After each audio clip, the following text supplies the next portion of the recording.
Joining us now, Executive Director, American Jobs Alliance, fighting for American jobs for Americans every day. What a novel idea. He's fighting NAFTA. He fought NAFTA with me. We lost. He's fighting TPP. He's fighting the slave trade network. Like me, every day we're like comrade in arms. And he also has an office at the UN. He's on WND.com. He's in the communications department of the Trump campaign. All around jack of all trades fighter, Curtis Ellis. Curtis, good to have you. It's great to be here. Yes, I'm fighting everything but ants. But if you want me to come over and fight your ants, I'll fight your ants. We got rid of the ants. I got to get an ant farm, though. That's really going to drive my cat nuts. I'll tell you, you're right. It's really hard. Getting rid of ants is really hard because, they're hard to hit with your 357. They're little buggers, right? That's right. And they multiply like fast. Rabbits and cockroaches. Yeah. I don't like them, but Sammy eats them. But that's not good either, unless if you're in parts of the world, you eat chocolate-covered ants. That's right, yes. I've heard that. I saw that on Anthony Bourdain. Big in those countries where they send our jobs. You see, they send our jobs to places where people eat ants. They don't have to buy T-bone steaks or pork chops for their kids because they eat ants. They don't need to be paid very much because ants are kind of cheap. Exactly right. They're making your stuff and they're eating ants. That's exactly what's happening. Okay. That's right. We're starving. They're eating ants. Now, under globalism, under the Clinton globalist policy, one day we'll all be eating ants. That's right.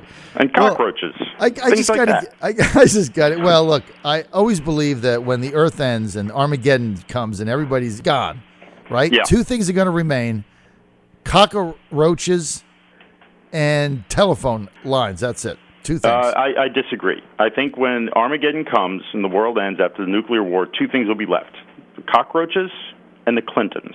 They'll still be there. They managed to survive, though. They do. They managed to survive. My gosh. I think you could hit Hillary with bleach bit and she'd come back. Now, let's get into a couple things here I find interesting. First of all, the iPhones, right? Who the hell has 13 iPhones? I mean, 13 gangsters, iPhones. Gangsters, drug dealers. Drug dealers, right? People who, you got your burner phone. You have a phone, you use it, you throw it away. It's like a gun. You use it once on a crime, you throw it away. You don't want it traced. I mean, think about 13 phones, and then they destroy them with a hammer. Right. I mean, who does this?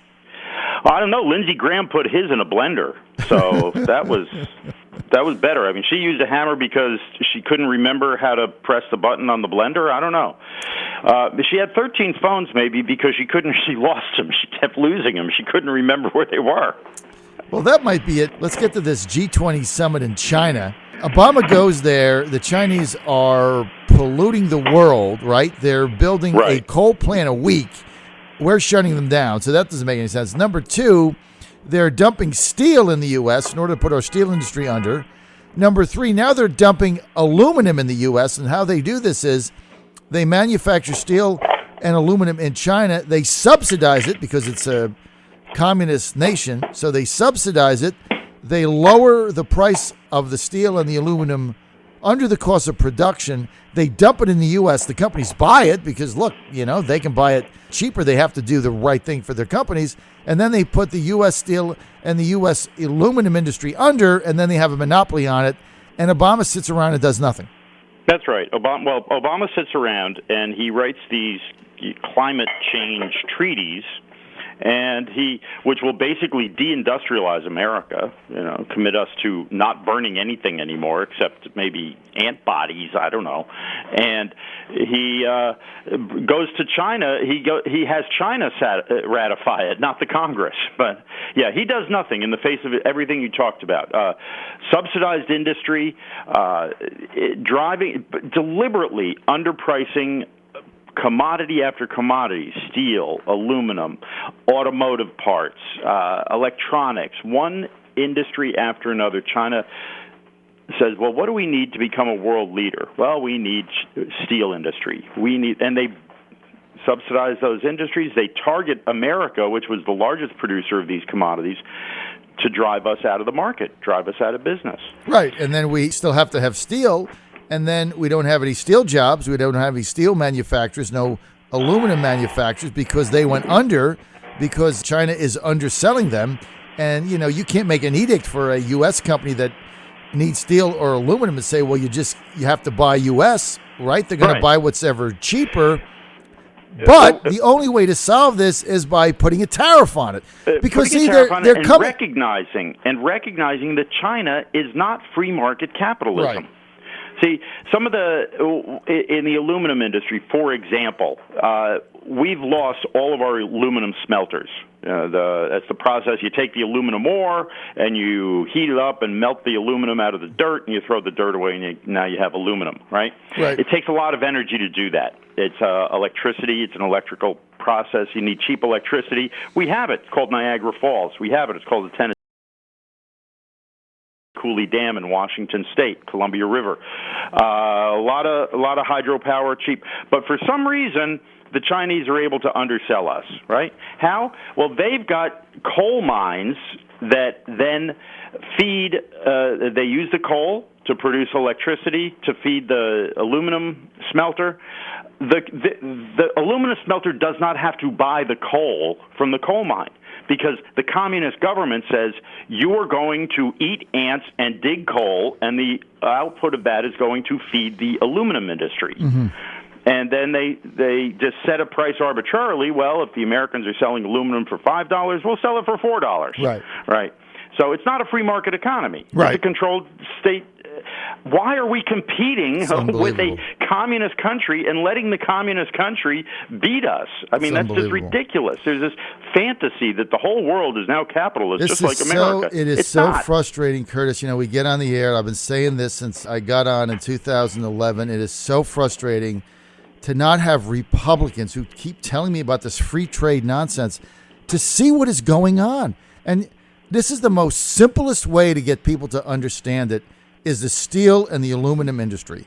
The Chi-Coms sell steel and aluminum imported that they export in the United States under the cost of production. Why? Because the communist government simply subsidizes it. So instead of $5, it isn't $4, it's $3, right? So then the American companies, any companies in the U.S. that need the steel or the aluminum, they buy it. They buy the Chinese imports, right? Because it's $2 cheaper, which then puts out of business American manufacturers. But it's not free trade because it's being subsidized. So our jobs go away, our plants go away, then we become dependent on Chinese aluminum and iron and steel. Our plants are gone. Our jobs are gone. They raise rates. Now what do? We have to start over. I mean, it's insanity. Yeah, it is insanity. And no one does this. No one does this but the United States. And you can't blame the companies that buy the cheap steel, right? They're in business to make a profit. I can't blame them. What you blame is the U.S. government who allows this to happen, because what they ought to say is, okay, if you're going to subsidize this, here's what we're going to do. We're going to put a 25% tariff on it. You want to ship it in? Bang, 25%. Now it's going to be even with the real cost of U.S. production. And it isn't that we're paying too much. It's just their materials are subsidized by the government. Right, exactly. And it's not free market. Right. It's the same way John D. Rockefeller would deliberately underprice his oil and his refined gasoline and kerosene to drive competitors out of the business. And once they were out of business, then he could set whatever price he wanted. And these are practices that we should know about because we used to do them, or it used to happen in our country. The other thing that Obama did when he was over there at G20 is he gave a big speech and a press conference and lectured everybody about how he's going to get the Trans-Pacific Partnership done in a lame duck session of Congress. Mm-hmm. He says, once the election is over, I'm going to take care of this thing, which is, really just shows again his contempt for Congress and his contempt for the Constitution. The American people have made their wishes known very clearly in the primaries. They went for all the candidates who said, we don't want a Trans-Pacific Partnership. But Obama doesn't care. He wants to do this. He knows better. He knows better than the American people. He knows better than Congress. He knows better than everybody. And this is the typical elitist, globalist attitude. We know better than what the people want. We know better than anybody else. Screw democracy. Forget about that. Forget about representative government. We're the experts. We know best. And take your medicine, eat your spinach, shut up. Okay. And so he's now said he's going to push this in a lame duck session of Congress. And I tell you, the only way to really make it stop is to elect Donald Trump. And the first thing he does after winning the election, he's going to pick up the phone, call Congress, and say, there ain't going to be no vote on no lame duck, okay? There ain't going to be no lame duck vote on TPP. That is not going to happen with Donald Trump coming into the White House. And also, there are mechanisms, if they go ahead and do ratify it, Donald Trump has pledged very clearly, I will withdraw from it on my first day in office. And he can do that. There's mechanisms built in. Politico reported on this. There is a mechanism built in that we don't have to send the papers over to the directorate, the directory of the TPP, which is based in New Zealand, actually. We're supposed to send them papers saying we have done all the things we need to do in order to comply and join this club. If we don't send the papers, nothing happens. It's dead. We're not part of it. So he won't send the papers. That'll be it. Politico asked Donald Trump if he would do that, and he said, yes, I will do anything and everything I need to make sure we're not part of this. They asked Hillary Clinton. Guess what they heard? What? Nothing. She would not respond. Nothing. She will not commit to saying she will withdraw from the TPP. And I'll tell you what, John, this is why. And it goes back to BleachBit. She has, it goes back to releasing the FBI papers on the Friday before Labor Day. It goes back to the State Department saying they're not going to release anything till after the election. She made a deal with Obama. Let's not be stupid here. The Clintons, the cockroach Clintons, they survived. They know how to crawl through the cracks and survive. She said to Obama, you go ahead and do the TPP. Besides, I really want it anyway. I can't do it, but I want it. So you do it. I will not stop you. I will not oppose you. I will not pick up the phone and call members of Congress and say, don't do it. I will not withdraw from it. You take care of this in the lame duck session of Congress. And you do that. I'll let you do that. And how about you slow walk any investigation? Tell the FBI, don't press charges. Tell the FBI to give me a stupid interrogation where they don't ask me any follow-up questions. You take care of that, and I'll make sure you get your TPP, okay?